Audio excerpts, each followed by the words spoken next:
சாலை நடுவே கேக் வெட்டி பிறந்தநாள் கொண்டாடியதோடு கார் மற்றும் இருசக்கர வாகனங்களில் பட்டாக்கத்தியுடன் சாலையில் தீப்பொறி பறக்க தேய்த்து கொண்டு சென்ற கும்பலில் 4 பேரை போலீசார் கைது செய்திருக்கின்றனர். கஞ்சா போதையில் அட்டகாசத்தில் ஈடுபட்ட கும்பல் போலீசாரிடம் சிக்கியது எப்படி? ஹாலிவுட் படமான மேட் மேக்ஸ் திரைப்படத்தில் பாலைவனத்தை பதறவிடும் இந்த கும்பலை போல பட்டாக்கத்தியை சாலையில் தேய்த்தபடி தீப்பொறி பறக்க காரில் சென்று ஈசிஆரையே அலறவிட்ட ரவுடி கும்பல் தான் இவர்கள். பிறந்த நாள் கொண்டாட்டம் என்ற பெயரில் பட்டாக்கத்தியுடன் கெத்து காட்டியவர்களுக்கு போலீசார் 10 போட்டது எப்படி? சென்னை சைதாப்பேட்டையைச் சேர்ந்த கஞ்சா வியாபாரி 29 வயதான எழிலரசன். இவர் தனது பிறந்த நாளை பலரும் வியந்து பார்க்கும் வகையில் கொண்டாட திட்டமிட்டிருக்கிறார்.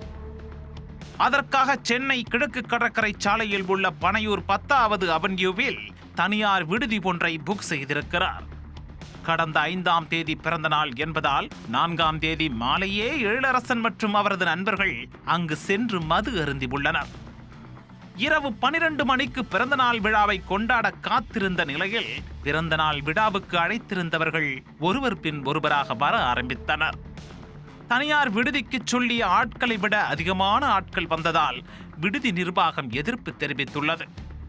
விடுதி நிர்வாகத்திற்கும் எழிலரசன் தரப்பிற்கும் வாய் தகராறு ஏற்பட்டு ஒரு கட்டத்தில் விடுதியை விட்டு அனைவரும் வெளியே வந்துவிட்டனர். விடுதிக்குள் அமைதியாக நடக்க வேண்டிய பிறந்தநாள் பார்ட்டியை அவர்கள் கூட்டமாக நின்று சாலை நடுவே கொண்டாட ஆரம்பித்திருக்கின்றனர். இரவு 12 மணிக்கு மேல் ஈசிஆர் சாலையில் திறந்தவெளி காரில் எழிலரசன் நிற்க சுமார் 200 கிலோ எடையுள்ள ராட்சத ரோஜா மாலையை கிரேன் மூலம் கொண்டு வந்து அணிவித்து அலப்பறையாக கொண்டாடி உள்ளனர்.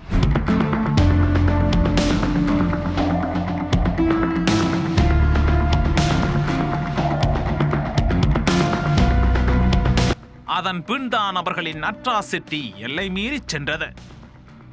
சென்னை ஈசிஆர் சாலையில் காரிலும் இருசக்கர வாகனத்திலும் கூச்சலிட்டபடி சென்ற அவர்கள் ஈசிஆர் சாலையில் பட்டாக்கத்தியை உரசியபடி தீப்பொறி பறக்க சென்றிருக்கின்றனர்.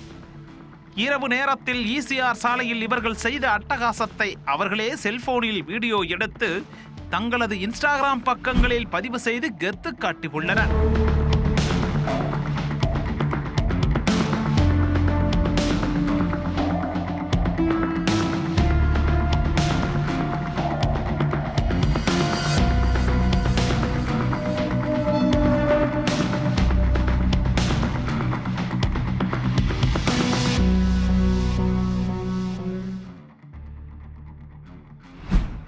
இந்த காட்சிகள் சமூக வலைத்தளங்களில் வைரலாக பரவிய நிலையில் போலீசாரின் கவனத்திற்கும் சென்றது. அத்துமீறி ஒரே இடத்தில் குவிந்தது, ஆபத்தை விளைவிக்கும் வகையில் சாலையில் கத்தியை தீட்டியது, பொதுமக்களை ஆயுதம் மூலம் அச்சுறுத்தியது உள்ளிட்ட 6 பிரிவுகளில் 30க்கும் மேற்பட்டோர் மீது வழக்கு பதிவு செய்தனர். கானத்தூர் காவல் ஆய்வாளர் தலைமையில் தனிப்படை அமைத்த போலீசார் எழிலரசன் உள்ளிட்டோரை கைது செய்ய தேடுதல் வேட்டையிலும் இறங்கினர். இந்த நிலையில் எழிலரசன் சைதாப்பேட்டை பகுதியில் கஞ்சா மற்றும் போதை மாத்திரை விற்பனையில் ஈடுபட்டு வந்ததும் அவர் மீது கஞ்சா வழக்கு நிலுவையில் உள்ளதும் தெரிய வந்தது. இதையடுத்து சைதாப்பேட்டையில் பதுங்கியிருந்த எழிலரசனை சுற்றி வளைத்து பிடிக்க முயன்றபோது அவர் தடுக்கி விழுந்து கையை உடைத்துக் கொண்டதாக போலீசார் தெரிவித்துள்ளனர். அவருடன் இருந்த வினோத், விக்கி என்கிற விக்னேஷ், சரவணன் ஆகியோரையும் போலீசார் கைது செய்துள்ளனர். மேலும் எழிலரசன் பயன்படுத்திய கார், எழிலரசனுக்கு ராட்சத மாலை அணிவித்த கிரேன் ஆகியவற்றையும் கானத்தூர் போலீசார் பறிமுதல் செய்திருக்கின்றனர். அரசாங்கம் கடுமையான சட்டத்தை கண்டிப்பாக கொண்டு வந்து ஆகணும். பிளாஸ்டிக் கத்தியில் வெட்ட சொன்னால் அவன் பட்டாக்கத்தில் வெட்டிட்டு இருக்காங்க. அதெல்லாம் ரொம்ப தப்பு. வன்முறையை கொண்டாடுற மாதிரி தான் இருக்கும். மற்ற மாதிரி கருவா வச்சு இந்த மாதிரி எல்லாம் கேக்கு வெட்டுறது வன்முறையை கொண்டு மாதிரி தான் இருக்கும். இந்த பட்டாக்கத்தி கேக்கு வெட்டுறது இதெல்லாம் நாட்டுக்கு தேவையில்லாதது. எடுத்தால் இந்த மாதிரி கடுமையாக எடுத்தால் யாரும் பயப்படணும்.